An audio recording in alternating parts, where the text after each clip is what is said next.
Dizem que nos últimos instantes de vida o cérebro monta o filme da nossa própria história. Tá na hora de pegar a pipoca.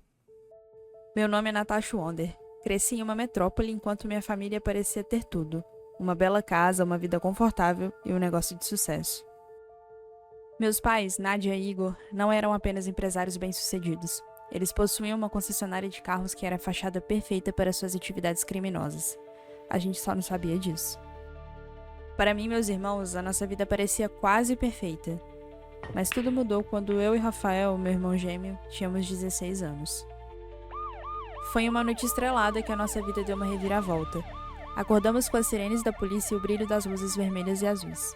A Operação Rota Purgátil havia caído sobre nós, prendendo nossos pais e confiscando todos os nossos bens. Assistimos impotentes enquanto Nadia e Igor eram levados algemados. O olhar impassível da minha mãe, mesmo naquele momento de captura, me assombra até hoje. Com isso, fomos colocados sob a tutela do nosso tio Augusto, o que, dadas as circunstâncias, parecia ser bom, pois Luciano e Isabelle se distraíam brincando com Ariana, nossa prima, nos finais de semana em que ela ficava com o pai. Augusto passava a impressão de ser um homem honesto, mas logo descobrimos que nem tudo é o que parece. Durante os meses que se seguiram à prisão dos nossos pais, Rafael, Ícaro e eu começamos a investigar suas atividades. Encontramos diários e registros que revelavam os esquemas criminosos que financiavam o nosso conforto. O choque maior veio quando descobrimos que alguém havia os traído. As evidências que encontramos apontavam para uma delação interna. Então, descobrimos a verdade. Augusto, o homem que deveria nos proteger, havia entregado nossos pais para a polícia. Nossa raiva se transformou em necessidade de vingança. Não podíamos permitir que Augusto saísse impune. Planejamos sua morte com cuidado, garantindo que tudo parecesse um trágico acidente. Augusto tinha um carro de luxo que ele adorava. Sabíamos que manipulando o veículo poderíamos transformá-lo em uma armadilha mortal. Durante semanas estudamos o carro e aprendemos tudo sobre seu sistema elétrico e mecânico. Assim, elaboramos um plano para sabotar o sistema de freios. Em uma noite nublada, quando Augusto estava dormindo, Rafael e eu nos esgueiramos até a garagem e fizemos as modificações. Cortamos os cabos de freio e implantamos um dispositivo temporizador que atrasaria a falha até que Augusto estivesse em plena velocidade. Enquanto isso, Ícaro cuidava das câmeras para que não registrassem nada. Quando o canalha saiu dirigindo para o encontro de negócios, nós observamos de longe. No momento em que ele pegou a rodovia, nosso plano entrou em ação. Em uma velocidade de mais de 150 km por hora, Augusto percebeu que seus freios não respondiam. Em pânico, ele perdeu o controle do carro e colidiu violentamente contra a barreira de proteção e capotou. A cena foi brutal. O carro ficou irreconhecível e Augusto não teve a mínima chance de sobreviver. A polícia chegou a levantar a hipótese de manipulação nos freios, mas com o carro destruído, não conseguiram provar. Para o mundo e para Luciano e Isabelle, parecia um trágico acidente causado por uma falha mecânica. Para mim, foi a execução perfeita da nossa vingança. Com nossos pais presos e sem um patrimônio para nos sustentar, precisávamos sobreviver. Os diários de Nadia se tornaram nossos guias. Eu e Rafael lideramos a incursão no submundo do crime, usando as conexões e os conhecimentos deixados por nossos pais. Luciano e Isabelle, embora protegidos de todo esse esquema no início, acabaram se juntando a nós eventualmente. Começamos com pequenos furtos e golpes, mas rapidamente escalamos nossas operações. Tudo mudou quando Rafael e eu fizemos 21 anos e ele desapareceu depois de viajar para a Cidade dos Anjos para encontrar Felicity, sua noiva e minha amiga. Decidida a encontrar meu irmão, viajei para a Cidade dos Anjos. Ali, tentei começar uma nova vida e iniciar minha busca sem alarde. Consegui um emprego na mecânica Bennis. Afinal, depois de aprender tanto sobre carros, era hora de usar o conhecimento para algo diferente. Com o passar do tempo, Petrucci, o gerente, se tornou um amigo próximo, praticamente um irmão. Também foi na Cidade dos Anjos que conheci Dona Maria, uma senhora que sempre estava pela mecânica para vender seus pães de queijo e coxinhas. Ela era uma senhora engraçada e, após um tempo, já me tratava como uma filha, me dando um senso de lar que eu havia perdido desde a prisão dos meus pais. Apesar dos meus esforços para seguir uma vida honesta, a verdade é que eu nunca consegui me afastar do mundo do crime. A adrenalina, a sensação de controle, tudo isso me atraía. Quando Jaqueline, uma velha amiga advogada, chegou à cidade, unimos forças. Então, deixei meu trabalho estável e mergulhei de vez no mundo ilegal. Mas a verdade é que, depois de um tempo, a Cidade dos Anjos começou a perder seu apelo. Afinal, meu objetivo era encontrar Rafael, e eu ainda não tinha nenhuma pista. Jaqueline e eu decidimos que era hora de seguirmos caminhos diferentes. Durante minhas viagens, eventualmente reencontrei Rafael, que estava escondido trabalhando para uma máfia devido a uma suposta dívida dos nossos pais. Após um golpe milionário que quitou o débito, ele decidiu romper com Felicity e seguir sozinho em busca de redenção. Com Rafael seguro e trilhando seu próprio caminho, decidi que era hora de voltar para a Cidade dos Anjos e levar Luciano comigo. Ao retornar à cidade, reencontrei rostos familiares e, após um curto período de volta a Benes, eu e Luciano encontramos o nosso verdadeiro propósito, a Nekutai. Fazer parte da gangue foi como encontrar o que sempre nos faltou.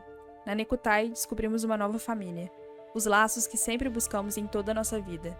Foi muito mais do que um trabalho, foi onde nossos sonhos encontraram um significado. Após uma guerra travada pela Nekutai em meio à neve nas montanhas da fronteira entre Chile e Argentina, Luciano foi gravemente ferido. Nós o levamos às pressas para o hospital e ele passou por uma cirurgia super delicada. Tentei me manter forte diante da situação e, para não preocupar Luciano, menti, dizendo que Rafael estava ocupado e não podia visitá-lo, quando na verdade ele sequer me respondeu. Algumas semanas depois, Felicity apareceu na cidade. Ela disse que estava em contato com Rafael, mas que ele havia desaparecido sem deixar pistas.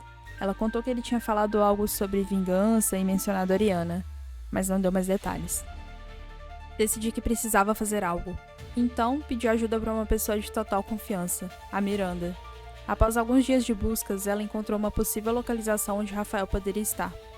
Eu conhecia aquele lugar e sabia que precisava ir sozinha. Era uma questão pessoal e Luciano não poderia saber de nada. Nem Ícaro, nem Isabelle, nem mesmo a Nekutai. Eu não podia colocar mais ninguém em risco. Não depois daquela guerra.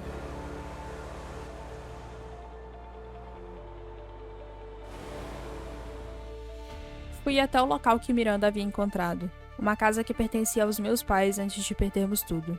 Observei de longe por alguns dias e entendi que tratava-se de um grupo liderado por Ariana. Vi ela protegida por capangas, mas não tive nenhum sinal de Rafael. Comecei a perder a paciência e precisava chegar mais perto, me arriscar mais. Foi quando fui capturada. Me levaram para dentro da casa, onde finalmente encontrei Ariana. Ela estava diferente, mais imponente, e parecia ter herdado as habilidades do pai. Ariana sabia que nós éramos responsáveis pela morte de Augusto, mesmo que nunca houvesse provas suficientes. Sua sede por vingança era palpável, e pude sentir isso quando ela me deu o primeiro soco.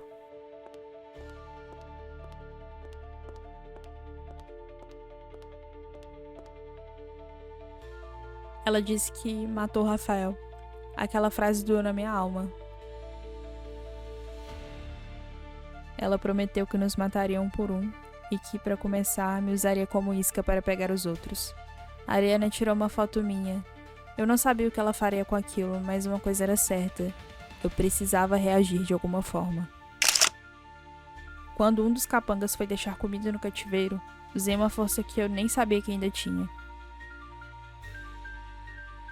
Quando ele virou de costas, o nocauteei e vesti suas roupas.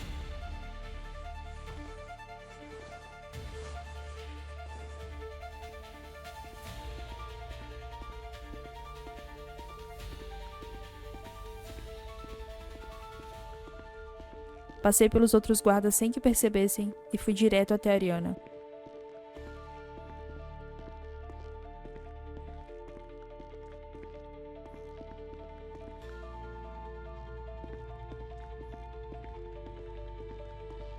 Apontei a arma na cara dela.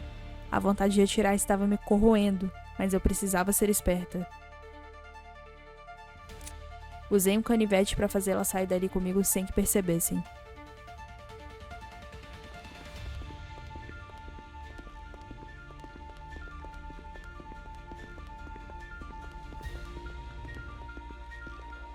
Entramos em um carro e fiz com que ela dirigisse até um local mais isolado.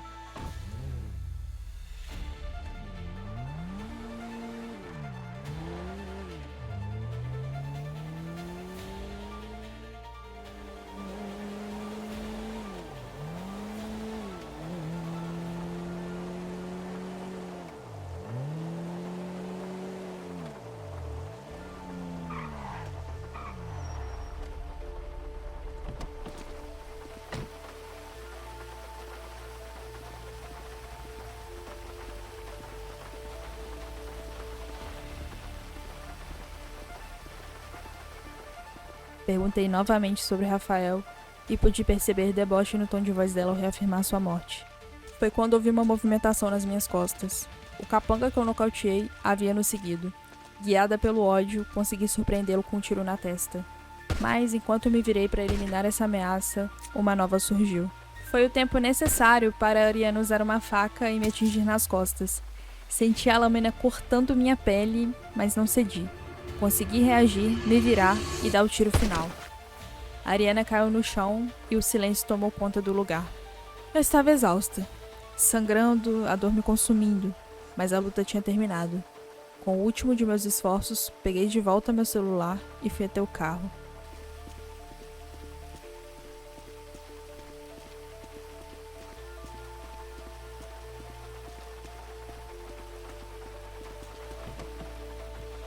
Sentia tudo desmoronando ao meu redor, mas minha mente estava focada em uma única coisa: voltar para casa, voltar para meus irmãos e voltar para Nekutai.